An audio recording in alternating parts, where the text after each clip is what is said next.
Without further ado, number one income earner, Planet Marketing Worldwide, Mr. Shedrick White.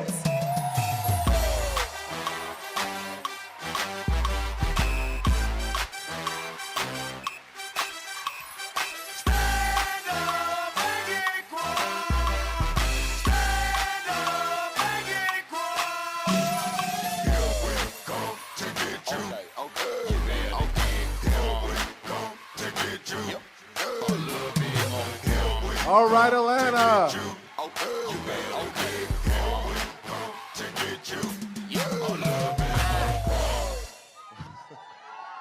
All right. Well, guys, has everybody not been amazing?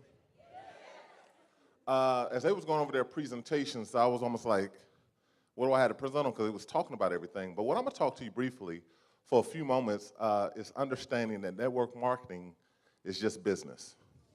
Everybody say it's just business. And my goal is to help you develop your posture and your confidence so that you understand that a lot of times when people are in network marketing because they don't understand the industry, if I said somebody, where do you work at, and they work at Verizon, they say, I work at Verizon. I work in law enforcement, or I work for AT&T. But when they come to their business, they say, what do you do? They go, because they don't have the confidence, they don't have the posture, they don't really understand that they're in a legitimate business. And so we're going to compare traditional business with network marketing so you have a full understanding. And we're going to simply show you simply a better way of doing business. Secondly, our goal is to provide you with the posture, the confidence that you can feel confident about what you do. Are you ready? Yes. If you're ready, say, I'm ready. I'm ready. Next, let's go. So the first thing we got to understand is we've been created by God for success, but we've been programmed and conditioned for failure. So many of us have been taught since we've been young, go to school, get a good education so you can get a safe, secure, and that's been drained and ingrained in your subconscious mind. And so what happens is when someone comes to talk to you about being a business owner, even though it sounds great and you love the lifestyle that business owners live, most people are used to that steady paycheck or that consistent paycheck. And they don't understand in network marketing or as an entrepreneur, you eat what you kill. And if you're not willing to go do the work, you may want the lifestyle, but are you willing to pay the price? And so have you ever noticed when an elephant is a baby elephant, they take a chain, JP, and they put it around its leg. And what happens is they do this to condition the elephant, so when the elephant ever tries to pull away, that chain is met with resistance. But what happens is they learned, or they have a subconscious, so they never forget. And so what happens is when they become a bull elephant or real big and tens of thousands of pounds, they can put a leather strap around that elephant and he will never go away. And you know why? It's because he's been programmed and conditioned. And guys, what I want you to see is many of us have been programmed and conditioned. And so when we look at network marketing, we're running towards network marketing, but we had a shackle on our mind and we got to free our mind. Does that make sense? So everybody say renew your mind. Guys, one thing you got to understand, I said this, we've been created, but if you change the way that you look at things, the things you look at will change. If you will adjust the way that you look at things, if you look at things differently, then the things you're looking at will change. And so we're going to actually go over this now. The traditional model, which no longer works, anybody heard of the 40-40-40 plan? Working 40 hours for 40 years to retire on 40% of what you can live off of? How many of that model has changed? Anybody heard of anybody working half days? From 6 to 6. You work with sun down and you come back with sun up, putting all your hours into your job. Anybody heard of the 50-20 plan? CJP, I ain't understood this one, but a lot of people live with this one. If I said, give me $50 and I'll give you $2, how many would take that? Oh, somebody said, So if I said, give me 50, I'll give you 2, you wouldn't take that? Why do y'all give 50 weeks only to get 2?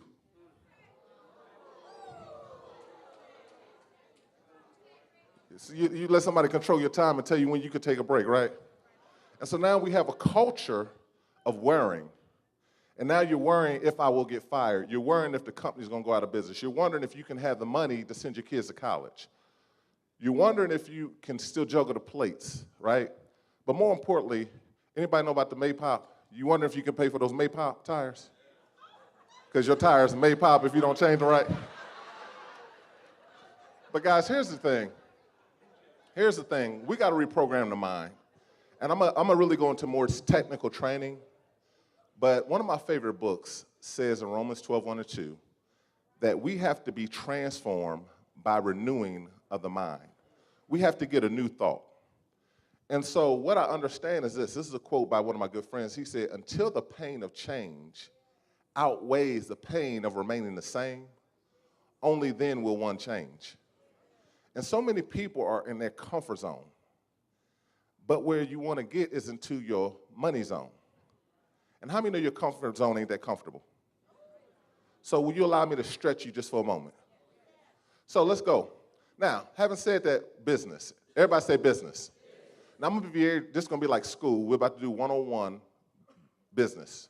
And I'm just going to really explain some concepts you know, but I want to just really give you some definitions. And I want to really give you an aha moment. See, sometimes it's hard to see the picture when you're the one standing in the frame. So what I want to do is pull you out the frame, and so you just understand it's simply business. And so business, the purpose of business is to create a customer who creates a customer. Does that make sense? Meaning any business you see open, if they don't have customers, then they don't have sales. So they create customers who have great experiences to create what? More what? More what? So having said that, let's define. Now, entrepreneur, which again, we're talking about entrepreneurs, the owner or manager of a business enterprise. And so when I say entrepreneur, that's somebody who stepped out and started the business. So we want to teach each of you how to exercise your entrepreneur right. Each of you in here are entrepreneurs because you stepped out and you're the owner of the business. Does that make sense? But business defined is the purchase and sale of goods in an attempt to make a what? The purpose of business is to make a what? So it's not a social club. It's the purpose of business is to make a what? Now, I want you to understand that this is another definition I looked up I thought was really good. A person, partnership, or corporation engaged in commerce, they manufacture a service or profit-seeking enterprise or concern, but providing quality goods or service in exchange for a form of currency. Guys, you can have a business, you can bake cakes, you can do whatever it is, but the purpose of business is to make a profit. So you have a service, you have a skill, you perform that service, in exchange for that service or goods, somebody pays you. And what you make over what you cost is called a profit. And the purpose of business is to make a what? Awesome. Now, having said that, entrepreneurship. I want you to understand, Michael Jordan said, I can accept failure. Everyone fails at something, but I can't accept not trying. See, a lot of people, you got to understand, you are an entrepreneur, but you've been trained as an employee. And so what we have to do is help you understand that there's a different mindset between the way employees think and the way the entrepreneurs think. Have you ever heard employees say, that's not my job? I don't get paid for that. But see, an entrepreneur understands first you got to do more than you're paid for so that later you can get paid for more than what you do. An employee says, it's 5 o'clock, it's time for me to go. An entrepreneur don't work from 9 to 5, they work till the job gets done. Do you understand the difference? And so what you got to understand is this. The legitimate purpose of business is to provide a product or service that people need and do so well that it's profitable. Didn't that make sense? Now, having said that, the measuring tool of business is a what? The measuring tool of business is a what? Now, notice I'm driving this home to make a point because you're going to get an aha moment in a second, but I need to make it very simple and plain. We're going to keep it on third level basis so that when you walk out of here, you understand that you are in business and the measuring tool of business is to make a what? Now, one more definition. Without your purpose bigger than yourself, you might only be serving yourself. And that's the challenge with a lot of people, and I've heard several of the leaders talk about it, heard Alani talk about it, heard JP talk. Most people, the challenge is you only focused on you. If you change the focus on you and who you can serve, you'll understand it's much bigger than you. Does that make sense?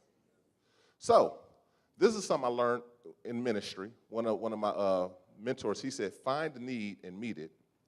Find a hurt and heal it. Find a problem and solve it. How many of you know that's what business is? People have needs, and if you can meet the need, how many of you know that you're going to be successful in business?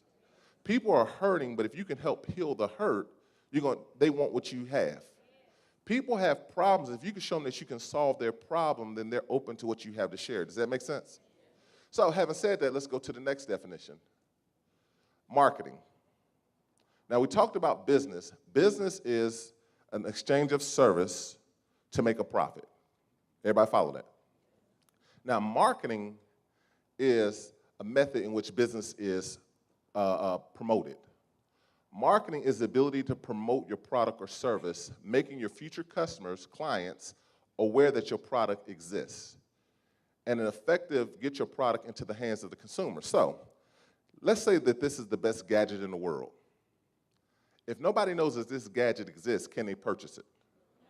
If they can't purchase it, are there any sales made? If there are any sales made, are we in business? So if they don't know about it, they can't purchase it. So marketing is essential if you're going to be successful in business. Would you agree? So the heartbeat of business, success lies in what? The heartbeat of your business lies in what? Now, having said that, there are different forms of marketing. When you look at marketing, guys, if you share through radio, that's a form of marketing or advertisement. Advertisement is a form of marketing. Do y'all understand that?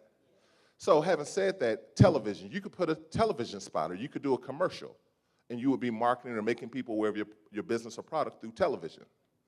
You have mass marketing, you have viral marketing, you have email marketing. But the key word that you keep seeing on all these are what? Marketing.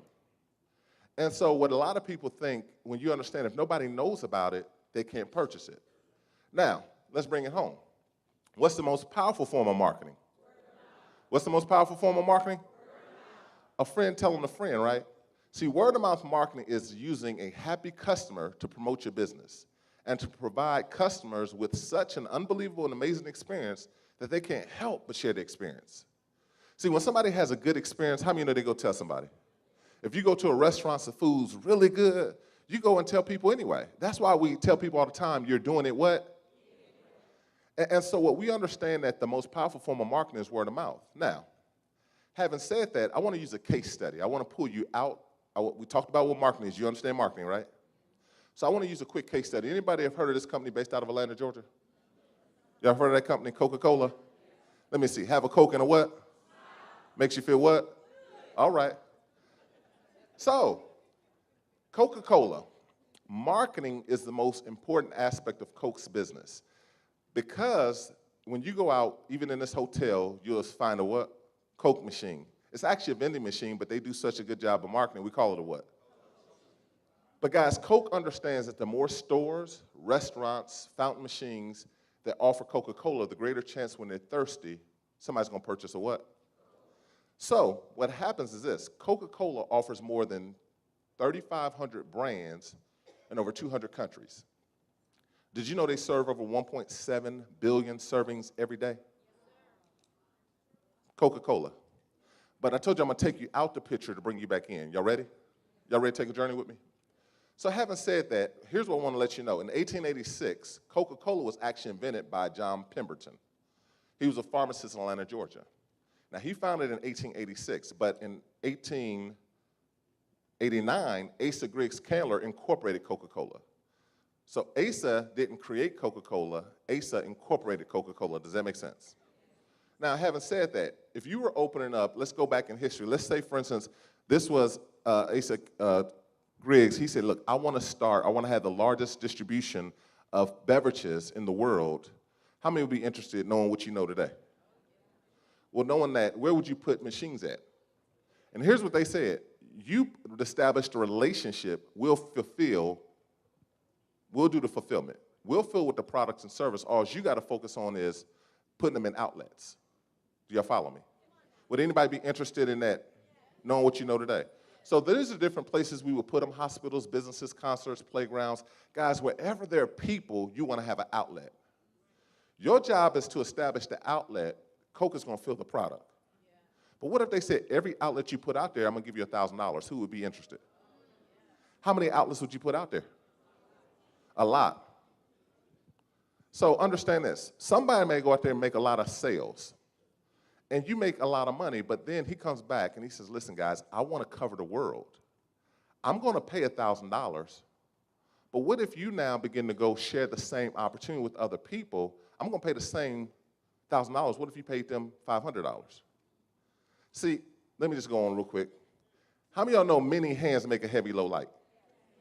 So now we're going to talk about leverage real quick. What you got to understand, anybody ever heard of J. Paul Getty? One of the first documented billionaires. He actually founded Getty Oil. Just for the sake of time, let's read this together. The number one guideline to success is you must be in business for yourself. Stop. What's the number one guideline to success? What's the number one guideline to success? So according to J. Paul Getty, the number one guideline to success is you got to do what? Great. He says when you work for someone else, you sell your time at wholesale to your employer, who then resells it at retail to the customer. So he said if you're going to be successful, you got to be in business for yourself. But he goes on to say, and this is what we quote him for saying, I'd rather have 1% the effort of 100 men than 100% effort of my own. Do you understand that? Guys, we got over 100 chairs in here. Which would be easier, for me to take and stack every chair up myself, or to ask everybody before you leave, would you take and stack a chair against the wall? It's called leverage. And he said, I would rather have 1% the effort. And so going back to the example, what you got to understand is leverage, you can't get wealthy with your own hands. See, what most people think is they're in sales. You can be good at sales, but you can't get wealthy. Build a sales team and replicate your efforts. The key is if I want to have distribution across the world, I'm going to challenge you to go open up outlets. Everybody say outlets. See, you got to understand business, guys. Business understands if you have one store, you can make sales out of that store, but you're limited to your geographic location. But if you want to reach people across the world, you have to establish outlets in different markets. Does that make sense? So, having said that, T. Harv Eker said, if you're not using leverage, you're working too hard and earning too little. Now, most of us are used to being leveraged. But how many of you know if you're going to be successful, you have to learn how to leverage? Are you following me? Now, let's quickly move on. So, you open up the outlets, we'll fill it with the product. Did y'all even know that all those different brands are owned by Coca-Cola? See, you thought that I don't drink Coke. Yes, you do. See, they open up the outlets. They'll fix the problem, the product, right? So let's quickly move, guys. Here's what I want you to understand. There's different modes of business. I'm gonna go through these real quick. Guys, you can open up a storefront. These are different methods of business. You can open up a storefront and you have overhead. You can actually get internet marketing, which that means that you have a website where you drive traffic to the internet to come to your store. You have direct mail. Have you ever seen where they send out all these flyers and mailers? That's a form of business. You also have telemarketing. That's where you hire somebody to make phone calls, to call. But then you have the most powerful form of marketing, which is what? Network marketing. And guys, network marketing is simply a marketing to your network. What I want you to understand, all companies, whether traditional or network marketing companies, have one main characteristic, and that's to get a customer. Do you understand that?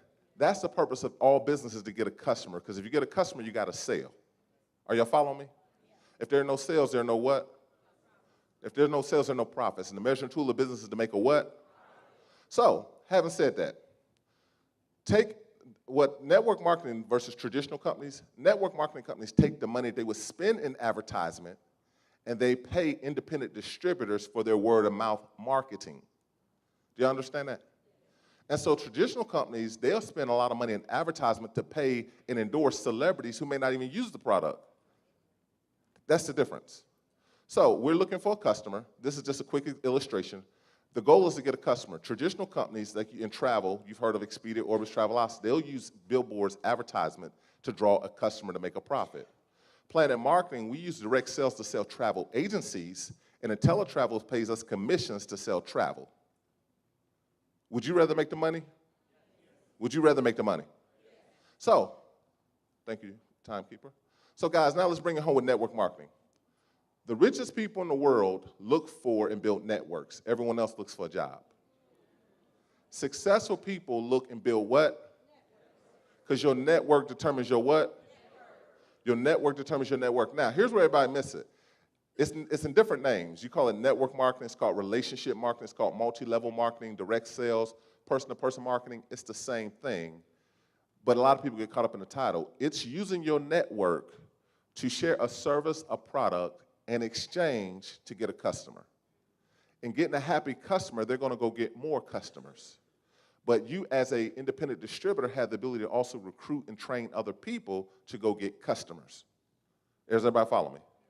So, as we bring it home, what I want you to understand is this. Mr. Coughlin talked about these, so I'm not going to really go over these guys. The benefits of network marketing, you don't commute for work. Well, you know the benefits. So, having said that, it's about distribution.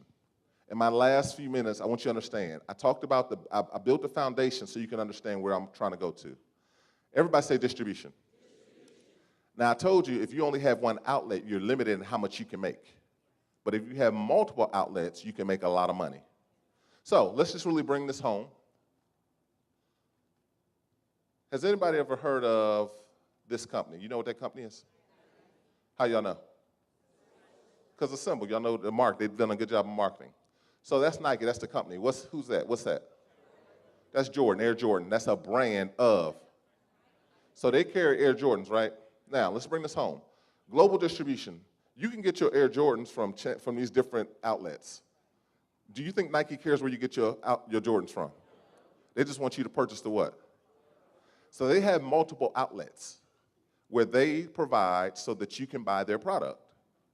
Now listen, Champs, Sports Authority, Finish Line, Foot Locker are all distribution centers. They sell different lines of business. But the point is this, they carry Nike, but they don't just carry Nike because everybody don't wear Nike. Are y'all following me? So I'm talking to you now about building a company within a company. You may say, Mr. White, why are you talking to me about tennis shoes? I'm not.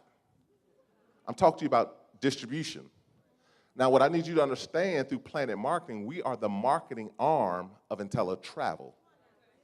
IntelliTravel sells travel, but we're the independent distributors, and what we do is we market IntelliTravel. I don't care what travel you get or where you get it from. Would you rather sell travel or travel stores? See, if you understand this, that's why when you see a person, you want to open up the distribution channel. Because if you open up the distribution channel, they're going to buy tons of travel. You want to override it. Everybody say override. So, does everybody understand what I said thus far? Yeah, you felt like you was in school, right? But we just made it real simple so you can understand business and overrides and just keeping it real simple, because network marketing is just another method of business. It's about distribution. But I know as you've talked to people, you've heard people say, is this one of those what? Oh, y'all heard that before? So let me help you understand just from a structural standpoint. This is a what? This shape is a what? Is this one of those things, guys? Have you ever heard somebody say that only the people at the top make all the money? You know, I used to defend that and say, you know what, Philip? But then I started thinking about it, you're right. But that's what they're supposed to. The people at the top are supposed to make the money. Are you agree? So you ever heard somebody tell you that, but it's limited room at the top. What I always ask them, but where you are, what's your chances of getting to the top? They can't get to the top. So we understand you have a CEO. They created the company, they're an entrepreneur. They have presidents, vice presidents, middle management, staff employees. Who does the majority of the work? Who makes all the money? So I always ask people, what's your chances from getting here to here? Now, instead of when people say, is this a pyramid? Guys, I understand it's their way of thinking, but I'm going to help change the way you think. What is network marketing? It's an inverse pyramid. See, network marketing, guess what? Everybody starts right here as a rep. But if you sponsor 3 people, you're going to be promoted to what? When you sponsor 3 more people, you're going to be promoted to what? When you sponsor 3 more for a total of 9, you're going to get to what? We just implemented a new program where you personally sponsor 20 people and you're in the 2020 club. Then when you got 50, you're a director of training. Then you hit director. See, guys, there's no limit on how many directors we can promote. Everybody starts at the same level in network marketing. The difference is if you go do the work, you're guaranteed to get promoted. You're not controlled, somebody controlling your promotions. And so, guys, what I want you to understand, real simple as I bring it home, is that we're simply doing business. And when you understand that, you're no different from opening up a McDonald's franchise. The difference is the model in which we do it is a lot better. You can invest it $99. Guys, I invested $99 just like if you're here, we ask you to invest. And I will not disclose income, but what I will say, what this company paid me last month, you can have a McDonald's franchise owner come look at this business and like, wait a minute, I'm doing something wrong. Because we don't have the overhead, we don't have the inventory, we don't have all the things that come with traditional business responsibility, but we have all the benefits, freedom of time, we have the ability to build with people that we want to. And so guys, I just want you to understand, educate yourself, as Ms. Watkins said, become a professional. Study your industry. Read more than just this. I mean, they're going to provide on the video, but I encourage you to go get books and learn about your industry and walk with your chest up and know that you're in the best industry in the world, and you should be proud to be a professional network marketer and be proud to be a part of the best company on the planet, Planet Marketing. Thank you so much. God bless. Have an amazing day.